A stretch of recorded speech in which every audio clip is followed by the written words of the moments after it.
ఇప్పుడు ఒక అసాధారణమైన శాస్త్రపరమైన ఒక అంశం చూద్దాం. ఆ సల్ఫర్ బంతులు ఎప్పుడైతే రాళ్లపై పడినప్పుడు అవి సాధారణ మంటల్లా కాకుండా అత్యంత తీవ్రమైన వేడిని ఉత్పత్తి చేశాయి. ఆ వేడి వల్ల రాళ్లలో ఉన్న ఎలక్ట్రాన్లు ఒకదాన్ని ఒకటి తోసుకుంటూ మళ్ళీ ఆకర్షించుకునే ఒక శక్తివంతమైన ప్రక్రియ అక్కడ జరిగింది. ఈ ప్రక్రియను శాస్త్ర భాషలో థర్మల్ అయనైజేషన్ అని అంటారు. అంటే ఆ వేడి ఎంత ఎక్కువగా ఉంటే ఆ రాళ్లలోనే ఉన్న పదార్థాలు తమ ఎలక్ట్రాన్లు కోల్పోయే అంత స్థాయికి చేరి ఉంటాయి.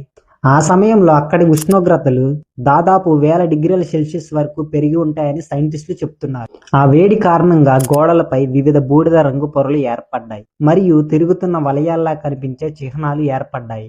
ఇవి సాధారణమైన అగ్నిపర్వతాల మంటల్లా కాకుండా ఒక దివ్యమైన శక్తి వల్ల లేదా తీవ్రమైన పేలుడు వల్ల అవ్వొచ్చని సైంటిస్టులు చెప్తున్నారు. ఆశ్చర్యకరంగా ఏమిటంటే ఇప్పటికీ అక్కడ ఆ బూడిద పొరలు, ఆ చిహ్నాలు అక్కడ ఇంకా కనిపిస్తూనే ఉన్నాయి. ఇవన్నీ చూస్తుంటే బైబిల్లో చెప్పిన మాటలు గుర్తొస్తున్నాయి. దేవుడు ఆకాశం నుండి అగ్ని మరియు గంధకాన్ని కురిపించి ఆ నగరాలను నాశనం చేశాడు అనే వాక్యానికి సాక్ష్యంగా నిలుస్తున్నాయి.